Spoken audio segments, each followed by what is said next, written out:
Welcome back to the Dean Obeidallah Show. We're live here Friday, September 20th, third hour. Can only mean one thing on this show: what just happened? As we look back at the insanity of the week. Joining us again, three superstar returning champs. Andrea Jones-Rooy, a data scientist with a PhD, stand-up comedian, circus artist. She does it all. She's Andrea Jones-Rooy, and she just put on lip balm, so she's looking great for the podcast. Nice to I see you. am ready. It's an audio forward medium, but that's not going to stop me from being vain. No, people watch us on YouTube. Yeah. Also back, Dustin Chafin, Texas born, New York City raised. He's been on HBO's Crashing, Showtime's Comedy Showcase. He's had a special on Dry Bar Comedy. Of course, he's been on our show and many other SiriusXM shows over the years. Dustin, welcome back, brother. Hey, buddy, it's great. Yeah, great to be back. I gotta wait. It's 9 a.m. here in LA, so it's gonna take me a second. And you've The been up sun's all not even night. up yet, is it?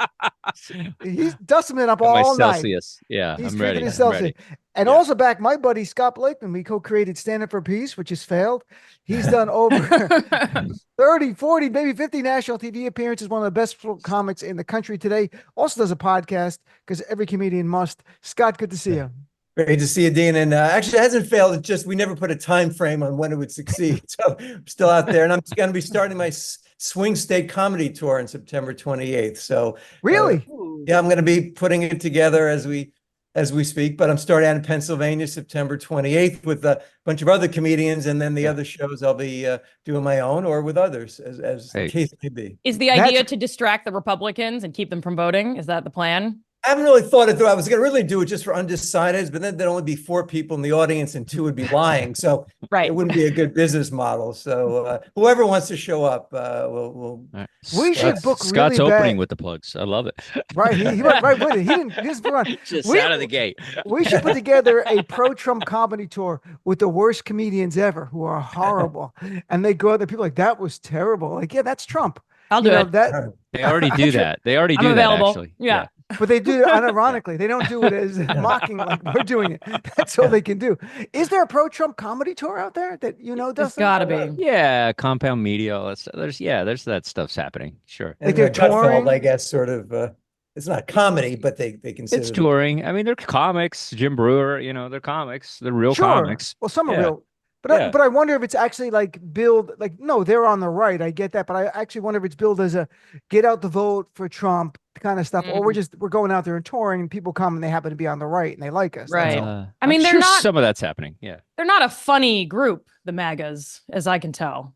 I saw January 6th. There were a lot of laughers there. If you saw the Well, attack, fair. they just give them a few minutes and no. All right. So let's talk this week because a lot happened. And in the time of Trump, every hour is a day, every day is a week. On Sunday that just passed, there was potentially another assassination attempt. A lot of us aren't buying it, but we know there was a guy with a gun in the bushes. There's no disputing that. And I don't think he was there to prune the bushes with an AR-15, but what he was really there for, we don't really know if it was for attention, if he wanted to be killed by the police, if it was a suicide attempt, or if it was really targeting Donald Trump. Nobody knows as of now. There's so many questions, and then everyone just dropped it. It's like Sunday. That's so Sunday. It's Friday. What are you kidding me? So Yeah, Andrea, look to the future, Dean. Come on. I know, it really is arguably there was an alleged assassination attempt and it's completely ignoring them. Now it's gone. Like if you talked about it now, people like, what? Why would you bring that up? That's so long ago. Right. No, I actually had kind of forgotten about it. I was like, Sunday, what happened on Sunday? What was I doing? Like, oh, Trump was getting potentially assassinated. I mean, part of it is, right, we get excited about new news, which is why we paid attention to the rich people in the submersible more than migrants drowning in a boat, for example, right? Because sadly, that has happened many times before. So I am kind of curious, just from an ethnographic perspective, that now Trump gets potentially assassinated so many times that we're like, oh, that again. It's like after we started impeaching him a million times, we just stopped paying it. It's all we've normalized it, or it was all made up and it was just a guy in the bushes. But we could be desensitized to it. It could be. Yeah. Dustin? Also, I've seen better security at Marshalls. You know what I mean? Like, how are these guys getting so close to a former president? You know what I mean? It's ridiculous. Like, I don't know if that's inside job. I don't know what's happening, but I just think his detail is horrible. Just like Justin, everything you else he raised a does. great point because the head of the Secret Service said a bunch of times, Trump was not supposed to be there. Not only wasn't on his schedule, it was not planned. Like it seemed to be like a whimsical thing. And then this guy's in the bushes, and the reporters kept saying, "Well, how did he know he would be there?" And they had no answer for it. I'd like to know that because if there was a tip, what did someone go? He's go to the golf course. We should know if there was criminal conspiracy.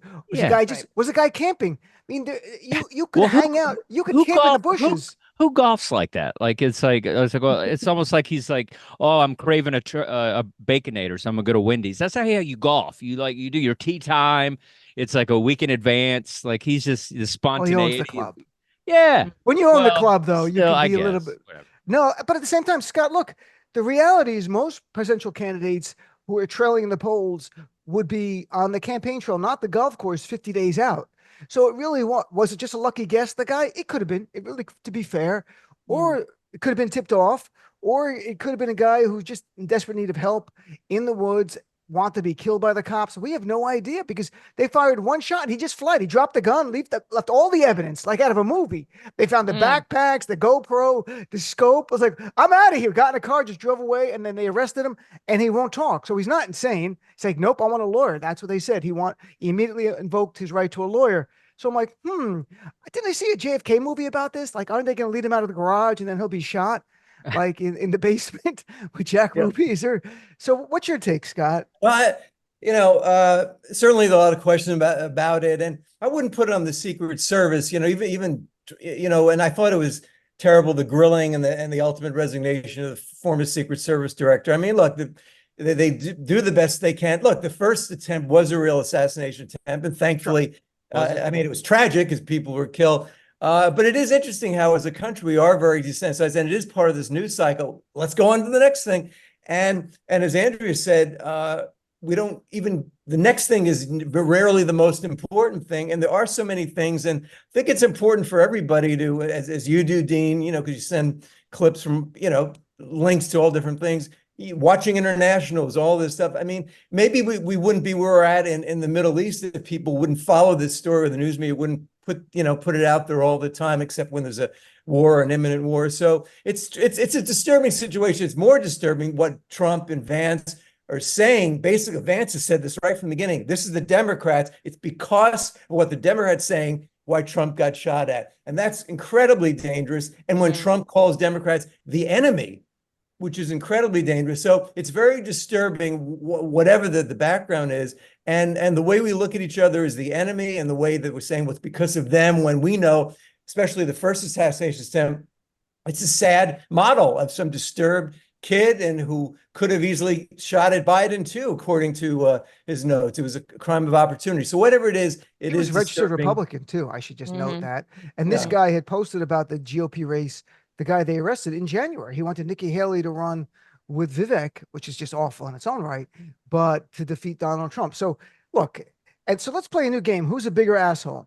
We'll play it each week. This is a new game, and we need an opening. Who's a bigger asshole? And then you've got and the fun music. Dun, dun, dun. Our contestants this week: Andrea Jones-Rooy, Dustin Chafin, and Scott Blakeman. And who do we have to choose from? Well, Bill, it's JD Vance versus Elon Musk, and it's getting up what Scott just said.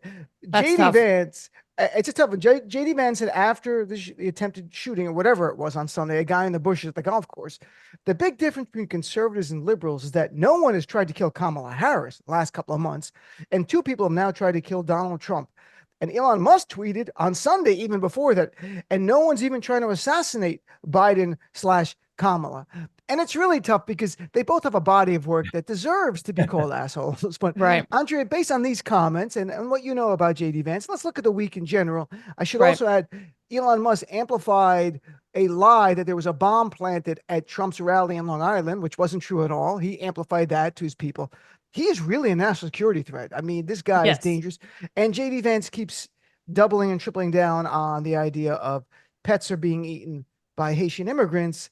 And it's just shorthand for let's deport Black people. So it's tough to say. Who do you come down on? No, I mean, it's a good scientific question, Dean, that you've posed here. And I think my PhD has built up to this moment. And so I appreciate the chance to... your thesis was on this, wasn't it? Yeah, it was. Yeah, it was on asshole identification in American politics. And you can check it out. It's very long and behind a paywall, but you can read it. I think... I think it depends, and I'm going to suck the fun out of this game even more, is I think it depends on how you define asshole. Like if you're like asshole is the worst person versus asshole is the worst person times the amount of impact their assholery can have. And I think what you said about Elon Musk is spot on, that I think he is a national security threat. I think he has the power to amplify the horrible messages that people like JD Vance are spewing. My hope is that JD Vance ends up being a Sarah Palin of history, where everyone says, wow, what a bad pick. They're crazy, and you kind of maybe at best get a reality show, though I hope he doesn't even get that, right? But Elon, I think, I've long hated Elon. His creepy message to Taylor Swift, like at least Trump is just saying he hates her as opposed to he wants to like make her pregnant or whatever. Elon, I think, is a special kind of dangerous, and he has a megaphone that people listen to, and that makes me very, very nervous. And he can change the algorithm that affects what we think. So I think as far as assholery times impact, I go on Elon. So I didn't know there was going to be math. There is an equation. You you are solve a for data X. person. You're a PhD. You have data. So it's asshole versus asshole. What's the exact equation here? Asshole times impact. Wow. That's very, and I could just see on the chalkboard. Class, everyone sit down. Today's equation is here. It's like Good Will Hunting. Who can solve it? And you just did. It's Elon Musk. I solved it. Yeah, it's one of the great unanswered proofs. There's an imaginary number and a couple other things that I've left out, but because it is Friday night after all. But generally, yeah, mathematically, Elon is the worst. Dustin, there's division involved. This is really unnerving to me. Well, and it's early where you are. Someone with a degree from Parsons School of Design in New York. And being from Texas, it's a dead heat. They're both assholes to, different, they appeal to like the masses. And that's the thing. Even saying I hate Taylor Swift creates the word hate, and things like that are just going to make people crazy and hide in the bushes or whatever. So I feel like there's a reckless thing that's happening with these guys. Like, you have to be responsible. Like, the way you talk is like, because it's going to trigger someone to do something crazy. So they're both assholes. There's not one's not better than the other. They're both idiots. Interesting. At least one's not a fake hillbilly, which is Vance. Like, right. The hillbilly elegy, the Silicon Valley millionaire who went to Yale Law School. Yeah, I was born in a trailer park. Talk to me. You know what I mean? Like, that guy is such a poser. Scott's a Jewish hillbilly, right, Scott? Oh yeah. Read that memoir. Those are my roots. Well, I would say that, when it comes down, I wish you didn't pick these two, Dean, because you hate to see either of them lose, because they're both just so horrible. I would, along what Dustin said, I would lean towards Vance. First of all, with Elon Musk, when he said that, how come they're not shooting Kamala he said, and this is what always gets us as comedians, well, it was just a joke. Now, Elon Musk is, if it's possible, the polar opposite of anything that could ever be funny in any way or intelligent. So that part bothers me. They're both dangerous, and they should be investigated by FBI. And what Vance, too, I think it's the worst, and this is very prevalent in this, whatever you call the Republican Party, quote unquote, educated people who have no principle, no dignity, no essence, no goodness. They're horrible people. And I don't know what Vance really believes, but the fact that he's saying it, and it's a blight on the Yale Law School. We shouldn't just bow down to people who go to Yale Law School or Harvard, because they could turn out some pretty horrible people. But Vance knows this, and to double down on the Haitian situation there. And as you said, Dean, it's not, this is just pure racism, which is, by the way, Donald Trump has been saying this since the shithole country remark in 2018. And this is what strongmen and dictators have done throughout time, and they're doing it now in Europe with Orban, who Trump quotes, and people, so they're both, and it'd be funny if it wasn't so scary and disturbing, and Vance continuing to lie. Oh, and then what Vance said too, then he sort of said, well, this story about the dogs and the cats, even if it's not true, it's good to just create stories just to get people to pay attention. So there's no humility, nothing to say, well, actually, after further research, that didn't really happen. And it didn't happen, and they still double down on it. So I think, as I said, they should both get the award. Tie. Yeah. It's funny, Elon Musk did say, not funny, haha, but Elon Musk did say it was a joke. And apparently the punchline is, and no one's even trying to assassinate Biden/Kamala. I don't have any jokes like that. You don't have a joke that's your punchline. I'll work one out tonight for you. Yeah, let me see. Needs to take your class, Scott. And he'd be like the worst late night host, and that's his punchline. And no one's even trying to assassinate Biden/Kamala. And the band's like, da-dum-pum. It's like, take it, band. Who else is on the show? It's like, oh my God. Yeah, they only say joke when they get in trouble. You know what I mean? Yeah, well, exactly. Not a joke when they're not in trouble. Andrea Jones-Rooy, Dustin Chafin, Scott Blakeman, they who know jokes, and none of them have a punchline involving assassinating political figures. So last night, Vice President Harris had joined Oprah Winfrey in a star-studded campaign event, and it was online, but there was a small audience there. It was pretty. I watched some of it. It's great stuff there. Who's a bigger star? Let me ask you: Taylor Swift, Oprah. If Beyonce endorses, like, is there a game changer? Andrea, I'll start with you because you invoked Taylor Swift already here. Does it matter? I mean, is there any celebrity that you think actually transcends this? And some people go like, you know what? I'm going to take a look at that candidate, and maybe I'll support that person.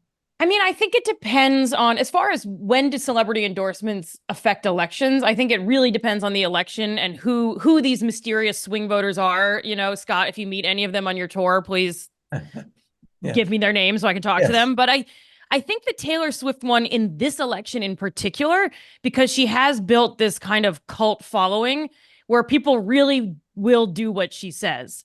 And I think her fan base is particularly easily activated by her in a way that I think Oprah is potentially quite impactful on this election, because we are hoping to get we need like Midwestern voters. We need boomer women, we need people who will listen to her. But I think as far as the probability of a celebrity saying something, I'm doing a lot of math today and I'm sorry for that. The probability of a celebrity saying something followed by their fans acting on it, I think Taylor Swift is uniquely high. She's not going to activate a lot of men. She's not going to activate a lot of Republicans, but I think her fan base is, and particularly maybe turning out Gen Z voters, I think could go a long way, because they are really, I follow a lot of her stuff online, and people really do what she says in a way that is concerning, and it could go wrong, and we should use this power carefully. But I think it will make an impact in a way that celebrity endorsements have not in the past. If she asked for their supporters to storm the Capitol, you think they would do it? Wow. But they'd be dressed up and they would do it in a fun fun look kind great. of way. Yeah, look good, sparkly, friendship bracelets, music and a whole medley of Taylor Swift songs. Yeah, I think it is important. Jimmy Carter was, the rock and roll president, the Allman Brothers and all that, It's a great documentary on it. Yeah, really? And it's like it does make a difference, and because it's the mentality of the music, or what she's what her message is kind of what she's relaying to her people. Like, if you like me, then you're like what this government's trying to do. So hopefully, and what's great about her is she gets people to register out to vote and things like that, because there's a lot of people that are just like, yeah, I want this, but they don't register, they don't make any effort. So I think it's important. I think Beyonce will be huge if she comes forward. So you just anybody helps, and I think more men too, I think is gonna make a big difference. If Jay-Z could just say something, that'd be great. Right. It's interesting though what Dustin says, because there may have been there was like Frank Sinatra in 1960 with John Kennedy famously, and there may have been some others, but he was he wrote a song for John Kennedy about voting for him. But there really is a documentary you can see called The Rock and Roll President, Jimmy Carter, Rock and Roll President. I happened to watch it on a plane flying, and it was so cool. The Allman Brothers just hanging out they just showed up. Yeah. Like they were literally showed up one day again. They were buddies. He hung out with Bob Dylan came over, a lot of jazz performers he had. It was really interesting to watch that documentary that I was oblivious to any of that. And Jimmy, Willie Nelson, the top BFFs, they probably smoked some weed in the White House. He said his son did. He didn't. But it was really interesting to see that kind of intersection of celebrity that I was oblivious to at that time. I knew that Frank Sinatra won, but I didn't realize how much Jimmy Carter loved music. Like, how did he lose? Because then he ran against Ronald Reagan, who was actually a Hollywood celebrity who had his own celebrity base of people. I think, celebrity now, as we know, is just on a level that just, I'm a big Sinatra fan, but even at the height of his celebrity, the influence, you can't even compare to what Taylor Swift internationally. Now, a lot of her fans aren't of voting age, but maybe they could persuade their moms. And by the way, all this we're not talking about shifting millions of votes, 5,000 or 6,000 in Wisconsin, or this or that, or making sure Jill Stein stays off the ballot, but things. But I mean, so it really does have an impact. And as Andrea said, it's not just, oh, we love her music. She's saying here, vote.org, go on here, register. I want to be like Taylor. And that's great. She's a great role model. Beyonce is a great role model. Oprah. So whatever they could bring in, it really actually will make a huge difference. And also it really pisses off Trump that Taylor came out. Yeah. And by the way, that was the Republicans. They have no good music they could appropriate, because they always try to use Neil Young or Taylor. No, Yeah. don't play our music. They have, they have They had Ted Kid Nugent Rock, and right? Kid Rock. They have Ted Yeah. They Nugent still and Kid leave Rock. Green That's all they Rock. got. Proud to be an American. That's all Kid they Rock and have. Scott Baio are going to do a duet. They're going to do Hulk Hogan sings the greatest hits from it's so there was a interesting poll that came out, one about AP poll about Tough Enough. We'll get to that, but I think this is actually instructive in a way. They asked Democrats and Republicans, who do you think is going to win the election? And when Biden was the candidate, there were polls of Republicans showing 75 and 88% thought they were going to win. It's now down to 58%. And if Democrats, or before it wasn't good, now it's 64%. And in some polls, it's even higher. And that sense that you're going to win has an impact. And I don't mean just like throwing that out there. There's data, as Andrea loves data, that shows that when you think your candidate's going to win, people come out more. When you think you're definitely going to lose, you're like, okay, if I can vote, I'll vote. But if I can't make it, what does it really matter? Right. So it's still close enough that I don't think anyone's like, well, he's going to lose or she's going to lose in their state, unless you live in a really red or blue state. But there is a human dynamic to this that I found intriguing in an article I read. And also the enthusiasm gap equals a turnout gap as well. And so the enthusiasm it's eclipsed. The Democratic side has now eclipsed the Trump side. They have not grown in their enthusiasm. They're like 65, 70. Democrats are at the highest now since 2008, which again is Obama time. So we've had a dark few decades or decade and a half. Yeah. So, I mean, what do you say when you look at the data here? The idea of just, give us a math equation, because there has to be one in every answer at this point. So what you're doing, is there a variable, a cosine? Is there some kind if you start, you square pi to start, and then you look at the numbers. No, I think I love, Dean, that you're bringing up a lot of different poll questions, because a lot of times when we look at polls, we tend to focus on the poll that says, who are you going to vote for? And so other metrics to try to understand, level of enthusiasm, level of confidence. And really what you're describing makes me think of it's like a sporting match. It's like you don't want to know that you're going to lose, because no one's going to show up to watch your team if you know they're going to lose. But you also might not fork out a ton of money or take all the trouble to go to the stadium if you know for sure they're going to win. So if you're overly confident, like we saw perhaps in 2016, that's not good either. So what I'm looking for, is kind of what you said, which is Democrats are excited, maybe hopeful, but hopefully not too hopeful. And then we see them turn out. Unfortunately, the numbers in the questions of who are you planning on voting for do tend to be pretty neck and neck, but I'm hopeful that this is a case, polling error is different every election. Otherwise we would just correct for it. I'm hoping this is a polling error, but that one still makes me nervous. And as Scott said, it really kind of doesn't matter how enthusiastic many of us are. What really matters is how enthusiastic a small set of people in some of these key states are. Yeah. And I think Go ahead, Scott. Well, I think that is the key. I almost like it a little bit in 2016, the fact that the polls were so off was because there were a lot of sort of first-time voters or people who never really answered polls who overwhelmingly supported Trump.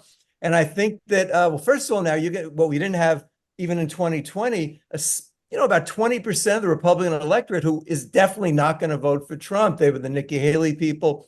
You see all these names of people like even Dick Cheney, who's supporting Kamala. So that I don't think you've ever really seen that. And despite whatever I think of what his track record is, I think, that makes a difference. But I just know what I felt like watching the RNC I pushed myself to do it. And I really felt kind of despondent because it just didn't seem like there was a path. And for all the people who blast the New York Times for the editorials about Biden stepping down, and I feel sorry for Biden. I think he was a great president, is a great president. In a different time, he would have deserved a second term. But the fact that it's Kamala just completely, I always hate that expression, game changer. But this is one case where it really applies. And the enthusiasm level right from the beginning is there. And I do think it's going to motivate people who may have certainly would have sat out if Biden was a candidate. So I think that'll work in the Democrats' favor. Yeah, and one quick thing I'll say that we've seen in real life, the uncommitted movement this week put out a statement in Michigan, and there were about 100,000 people who voted, and they were never going to support Biden. They were actually against Biden.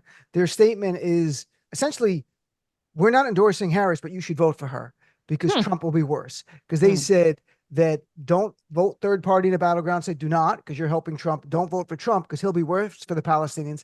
And they laid it out and they're being objective. They said we just can't endorse Harris because she hasn't changed enough on policy. They acknowledge her change on tone. But at the same time, that really when you read it, it's like vote for Harris even though we're not going to say, it's like wink, wink, we can't endorse her because we'll get a backlash. But they're saying vote for Harris in the statement. Because like, don't vote for Trump, don't vote third party. Now you could vote for nobody, but they were saying that when you read it, it's clear and it's smart politics. So Dustin, I mean, has it ever affected your impact to your desire to vote? If you were going to vote for someone, you're like, they're going to lose.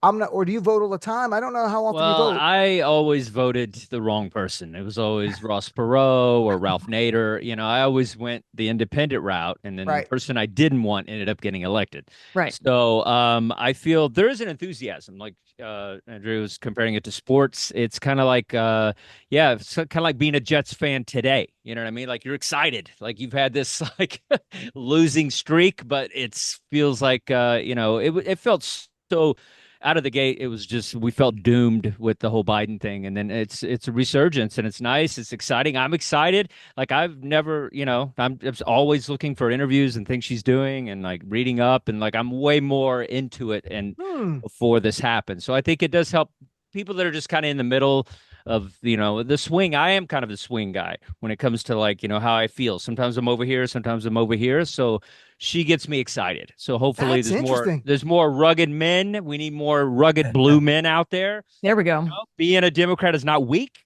And we can be rednecky. We can still like gravy and biscuits and all that stuff, and still and let women run stuff and still be a man. That's what I want to get out there.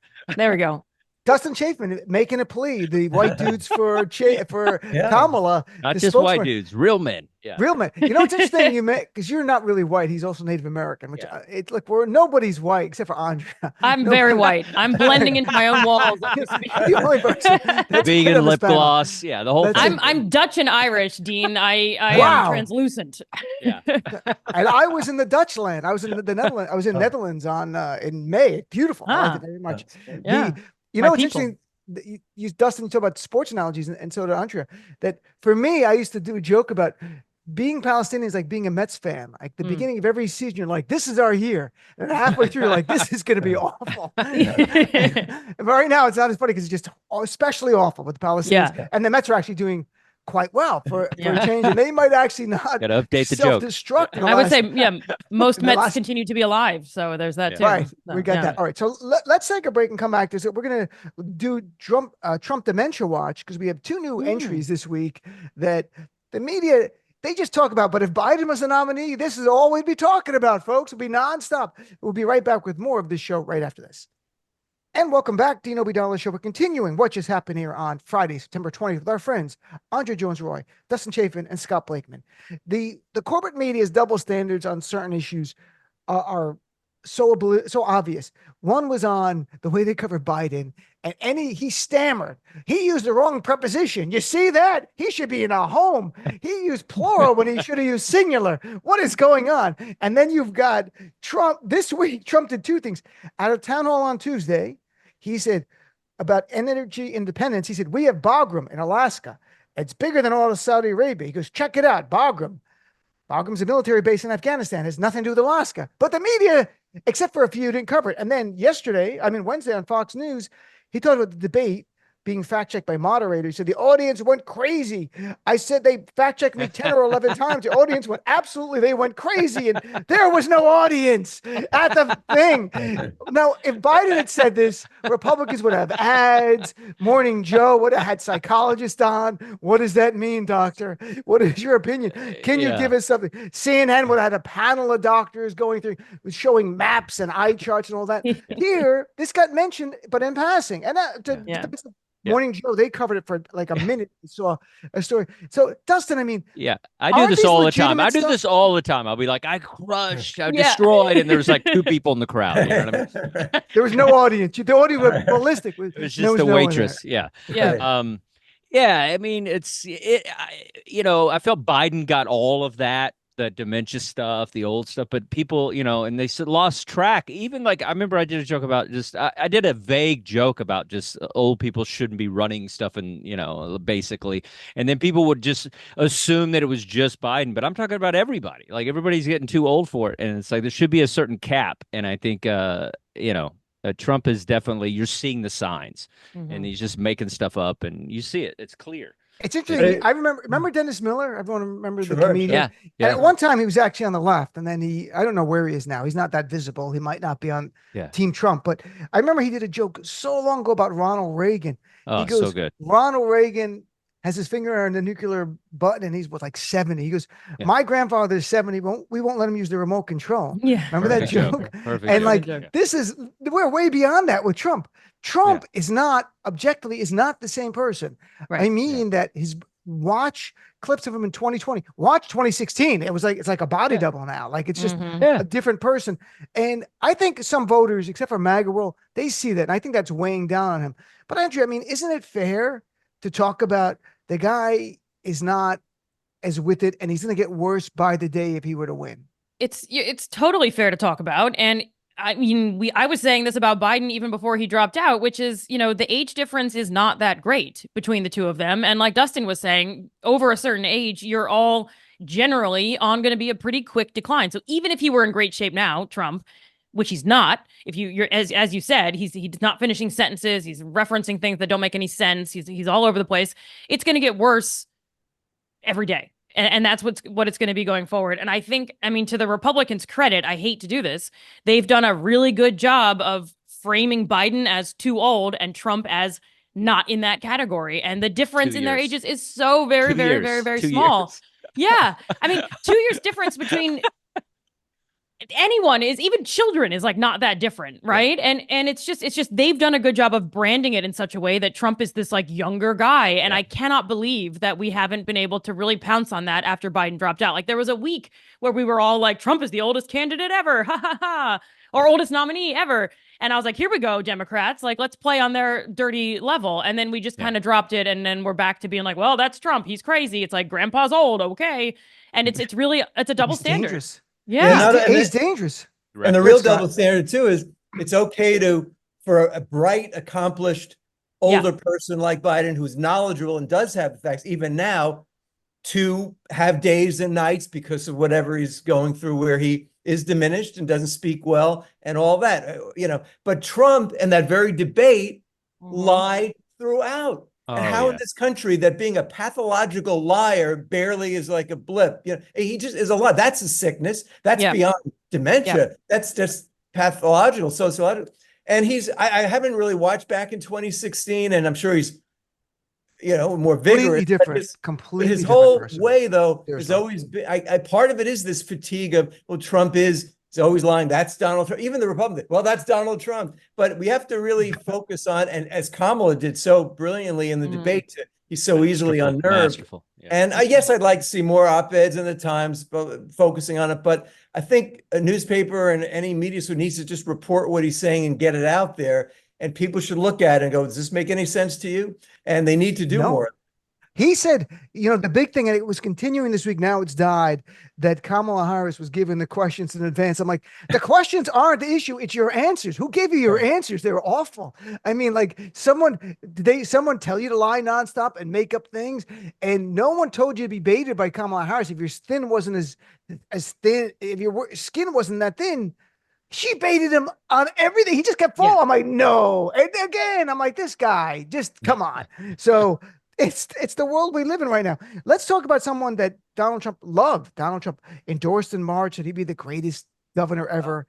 And he was just campaigning with him in August, calling great things, outstanding. And that's the North Carolina GOP nominee, Mark Robinson, who's black. And I say that because it's relevant in case people don't know.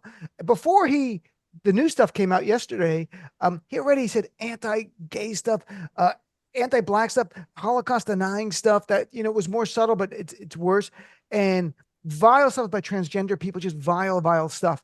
And now it comes out that he wrote on a pornographic platform called Nude Africa that he's a black Nazi. Quote, slavery is not bad. Some people need to be slaves. He talked about watching pornography of transgender people and enjoying it a great deal. And that's only relevant because he demonizes transgender people now and saying they should be in jail. They use the wrong bathroom and that kind of stuff. It's not I don't care what his fetishes are. So you have this. There's a lot of questions. Of course, Trump, the big GOP people have not denounced him at all. The question is like, this apparently was First of all, I didn't know there were message boards on pornography websites. Second, I'm sure other people on Nude Yeah, Africa. right, Dean. I know it's Yeah, like a right, Dean. community over Right. there. Right. And I didn't know like a nude. I imagine people on Nude Africa like, why are you telling us your political beliefs? We're here for Nude Africa. Yeah. Like we're not here for Downvote. This is stuff. What is wrong The with you? moderator must step in. Yeah. You're a black Nazi. I'm here for Nude Africa. And Yeah. maybe these comments like he's a black Nazi and they supported slavery were supported because it was actually white right-wing people going to Nude Africa, that it was not what we're thinking. It wasn't like, so I don't, Andrea, this is a mess. And of course, Republicans have behind the scenes wanted to drop out, but publicly don't say a thing because look, it's not that far different from what they knew about him before. And they were on board. Sexism, racism, bigotry. They're like, that's our guy. That's why we nominated him. I mean, it's the same as Trump, different details, but it was like, oh, he seems kind of horrible. And then, grab him by the pussy and different things come out over each election cycle. And he says more and more horrible things and good people on both sides. And we just sort of watch the Republicans be okay with it, right? All these Laura Loomer and Stormy Daniels, and he's supposed to be a Christian hero, but he's not doing anything with family.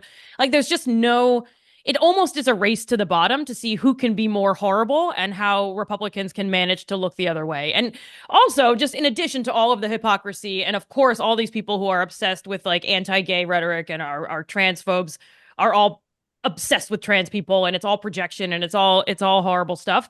In addition to all of that, I don't want a governor in this country who doesn't know how to use the internet in a remotely anonymous fashion. I mean, is he using his full name? It's not like you can trace. He used a nickname, but a moniker, as they said at CNN, that he used in other places. Yeah. So it would be like, I'm using like Black Dean Nazi, 127, and I use it everywhere. Like, that's you. And he's like, it's not me. And they match bio details. Like he references message board that his mom works at a government school and his mom does work. Like, first of all, why were you talking about your mom on a pornography message board, you weirdo? Like, there's a fetish for that. What the heck is that about? So it was definitely him. And he very calmly, like, it's not, he goes, people know me in North Carolina. They know that's not what I write. Like, it's exactly what you say. I don't know what we're talking about here. I mean, we're in the middle of an AI revolution. We need people in charge who have a vague sense of how to control their presence on the internet, among all the other deeper problems. Well, by the way, that's what he's claiming today, that it was the AI, they took it over. That's not of course. Rob. Then of course it is. And what gets me, as you said, Dean, too, is that this guy has had a horrible work. He's considered a rising star in the Republican Party, spoke at the RNC. Trump called him Martin Luther King on steroids, which I mean, the King of State should sue that. I mean, Martin Luther King is a great person. This guy is, as you said, Andrea, really the bottom of the barrel. How he, just and then they always get him with the sex stuff, like as Dean said too. I couldn't care less what his predilection is and all that, and that somehow gets me. Oh, he likes that kind of porn. Like even Clarence Thomas, going back, was horribly unqualified in a billion ways. And then the one thing that gets people was a horrible thing, his harassment of, Hill and all that. But so anyway, I'm horrified and also gleeful with this guy because he was already trailing by 10 points. I know. The Attorney General, Josh Stein, is up ahead. This not only, hopefully, will just ensure we'll have a Democratic governor, but it's going to hurt the presidential race, the turnout, and the down ballot stuff. So, and North Carolina is such a key state. So bring it on. He can't get his name off the ballot. Last night was the deadline. So I think that's great news for Democrats, at least. Well, what do you think, Dustin? I mean, when you're going on a message, it's 10 years ago. Nude Africa. Yeah, I'm more of a nude Minnesota guy. It's just two dudes and a fish, but it's the fact that .com or .it, where are we? The fact that we're just like talking about these things is ridiculous. The fact that that's our source now is a message board on a porno site. You know what I mean? It's just, I feel like next you're going to just be, quoting things off bathroom walls that somebody wrote. That's a good point. But take a look. See what's up there. It's his hand. We had a handwriting specialist come in, and if you're sitting on the toilet, this is where he would write based on a good his reach. time. Yeah. Right. His arm reach, they measure it out like it's the Kennedy assassination. The arm sitting here, reaching across his body, writing right there. Yeah, and a Sharpie is about yay long. So. That's clearly Margaret. He's not going to drop out. Scott, you make a great point. He already was losing. This was not a close race. He's written anti-Semitic stuff too, so him losing to Josh Stein, I'm sure, is especially upsetting. The same way Donald Trump losing to a woman of color is going to be especially painful for him and for MAGA. But by the way, Scott, I didn't send this on the topics for everyone. I happen to tell Scott about this. So last night, Donald Trump said that he's blaming Jews in advance. If he loses, that you're to blame if I lose. And I'm like, what a dangerous comment to make in the MAGA world where there is a military wing to the Republican Party, and it's that core of MAGA that's violent. And they already have a whole anti-Semitic problem on that party. We know it. They're very pro-Israel, but they're not pro-Jewish. It's a difference between the two. So what's your reaction just to Trump saying last night? It's getting a lot of press now that they're at least partly to blame if I lose, the Jews. Well, this has been his MO for years. In fact, this was to a Jewish group, and the subject was anti-Semitism. So he made anti-Semitic remarks. Didn't really follow the theme of the evening. And it bothered me the Republican Party would have these congressional hearings with, the woman from upstate New York, going after university presidents for not going after anti-Semitism. This is the most anti-Semitic party. It's infused with white nationalism, white supremacism, which is anti-Semitism. But Trump's done this before. A few years ago, he spoke to the Republican Jewish coalition and said, you people aren't supporting me. I don't want you. I know you have the money, but I don't need your support. And then, then he spoke to this group. Well, you know about money because you all care about wealth. So he's clearly anti-Semitic. Of course, but Jared Kushner is his son-in-law. Yeah, well, it's the kind of anti-Semitism where you perpetrate these tropes about dual loyalty. And he said 40%. By the way, usually it's like 77% of Jewish voters vote Democratic, and I hope it's becomes that way or even more. But the poll said the poll said like 25%. Yeah. So again, he lied about that too. Yeah. So, but as he said, Dean, it's you can't say that you can't just be what a ridiculous comment. People will be energized by it and see it as a call. And then, as I said earlier, he refers to the Democrats as the enemy. So he's referring to Jews as the enemy. Jewish Democrats are the enemy. So what he's giving, I hate the word, but ammunition to these sick people who listen to him. So it's very, very dangerous. And again, I'm glad you brought it up, but let's see how many people in the mainstream media are really going to focus on. They got to cover that. They also should cover, he said twice yesterday that Israel needs to defeat Kamala Harris. And that's like Russia, if you're listening. I mean, it's the same thing. And the corporate media is barely covering it. I'm like, he just openly asked for Netanyahu. It's not the country of Israel. It's Netanyahu, his BFF, to help him. And I'm like, why isn't that more press? What am I missing? Like sometimes we get gaslit and sane washed. The sane washing is the new word. I think everyone knows it. Where the corporate media washing. No, tell me. You don't know this? Oh, that's the big word. We use it. It's like gaslighting, but specific. And it was with Trump, the idea of the corporate media not covering, they're saying what Trump meant, as opposed to going like, he's got a mental illness or his cognitive decline is at a point of an actual mental health issue that should be treated and discussed. They sane washing is like, oh, no. That's not what he meant. I'm like, it was gibberish. You speak gibberish? I mean, that's the reality. Well, he said that Israel would be decimated, annihilated if she becomes president. I mean, these kind of statements. So it's part crazy, it's part dementia, but it's been the way he is. He's just this desperate. A lie. I wish a lie really mattered more than it does, and what Vance is doing, all of them, and yet people just, I don't know what the term for ignoring lies is, but it's very disturbing. Not good. It's people, and I would hope that any voters who are concerned as I am, that I wish the Biden administration and would be more to, really put pressure on Israel, really bring about a permanent ceasefire, establish equality and security and safety for Palestinians, humanitarian aid. They haven't done that. But Trump is not an alternative because he hates Muslims, he hates everyone, and he's in the pocket of Russia. So, but what happened today, Dean, is just, again, disturbing. And just if I could just for a second.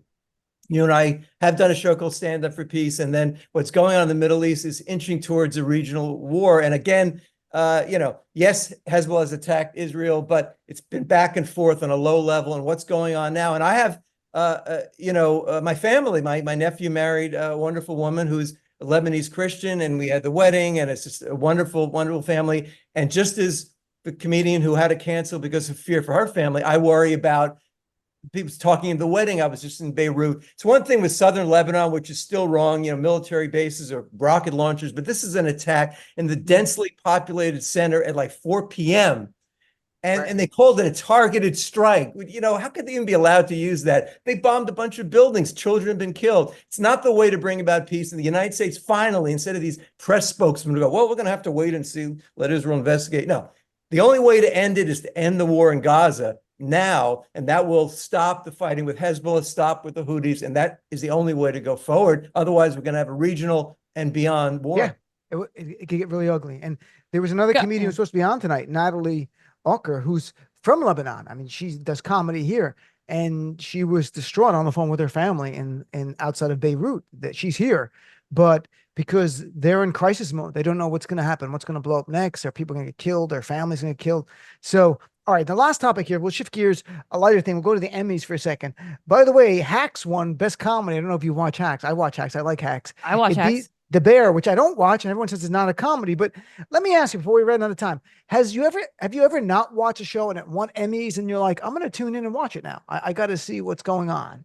So, Andrea, have you ever said, or anything, Golden Globes, like Mr. Robot, I watched because it won Golden Globe Best Show. I'm like, what is that show? And I watch. I'm like, oh, this is a great show. Have any award show ever impacted your TV watching? Well, currently, I actually, because of the Emmys, want to watch Baby Reindeer and Shogun. Oh, so Baby I haven't seen Reindeer. either. Is it good? Yeah. Oh, it's good. Yeah, it's disturbing, but good. Okay. All right. So those, but I think the other big one is I watched Severance a couple weeks ago because it had won a bunch of Emmys in the day. And so the fact that it had one made me start to watch it. And I actually think it's excellent. I don't know if anyone's seen it, but I've seen it's excellent. Yeah. And bottom line is I have to win an Emmy. That's what you're getting at. So people listen. Please Dustin, do. what about you? Is there any show that you ever? I'm still watching MASH, so I It won a lot of Emmies. So It you did, probably saw it the did. Emmys from 1978 Yeah, I don't know. Sometimes I want to check out. My girl, we watch a lot of baking shows. I feel like that the way the world's going, I'd rather just watch somebody just, make a muffin or a cake, than just some serious thing. And the Bear, it's like if you've ever worked in a restaurant or a comedy club or like worked in that environment, it really triggers a lot of like, PSTD of just like all that stuff that happens in a restaurant. So that one's a little rough for me. And I don't think it's a comedy at all. If you've worked in a restaurant, that thing will traumatize you. Interesting. I have to watch it. Yeah. And Scott, what about you? Last thing. Well, I came to the Bear actually from, I think, the first year when they won the Emmys, and I love the show. It's fantastic. Jeremy Allen White is a wonderful actor, but it's not a comedy, and it shouldn't be Best Actor in a comedy. He was running against Steve Martin, Martin Short, Larry David. Again, Jeremy Allen White is brilliant. Elon Musk, all the cast of the Bears, the best acting I've seen, but don't call it a comedy. I don't know what Emmy regulations are involved, but I mean, there are a couple funny characters, there are funny moments. That's life. I mean, the heaviest Bergman dramas, I'm sure there's some comedy, but I made a Bergman reference. But anyway, so anyway, I think that they should look at that because it's not a comedy and it's a great show. And I think you should watch it, Dean. It really is. I'll watch it. Rami Youssef got nominated. He directed an episode, my buddy Rami. Yeah. Exactly, I guess if you write the script, you put a smiley face on it. They go, that's a comedy, right? That kind of thing. A little laughing emoji after the title. Oh, it's got to be fun. So, all right, before we run out of time, Andrea, what do you want to plug? Where can people follow you, see more of your work? Yeah, so I have a couple things going on. I'm doing a 5-show series at Caveat in New York City leading up to the election. The show is called How to Win an Election, and I'm pulling together the best political and data science about things that all of us can do to get out the vote, change people's minds, make sense of polls, and a bunch of other cool stuff. You can go to electionshow.vote. It's also live streaming around the world, so you can go there and learn how to get involved. And I have a new podcast called Behind the Data at behindthedatashow.com, and it's all about the data that drives our lives. And our first episode is about polling data, where it comes from, how to think about it. Behindthedatashow.com. Great. And Dustin? I will be on tour. Leah Bonema, a wonderful comedian. I've after 18 years of being together, we're finally touring together. We'll be doing a holiday tour. We're driving from LA to Maine, hitting a bunch of comedy clubs. And also the great comedian Brian Scott McFadden. We have a new podcast out called Chasing Comedy, where we actually write jokes, back and forth and kind of like figure out punchlines. And you get to see two pros write a joke out and how it starts from premise to the actual finished joke. And so it's pretty cool. So excited about that. I got to listen to learn that. It's fun. The whole process. Yeah. I do a lot. I have a lot of premises. I need some punchlines. Yeah. Scotty, what about you? September 28th, I'm going to kick off the Swing State Comedy Tour at Dingman Ferry, Pennsylvania, for the Delaware Valley Action Group to promote and elect progressive Democrats like Harris Walz and others, and with Brian McFadden and Bill McCarty and Patty Rossborough and Molly Kornfeld and Eddie Brill. And then I hope to, and I plan to go to all the swing states, whoever will have me, and just be funny and see what happens. Great stuff, my Love friend. it. 6 weeks to the election, then the recounts and the Civil War. We have a Right. full fall ahead of us, my friends. Thank you so much for being on. You were all great.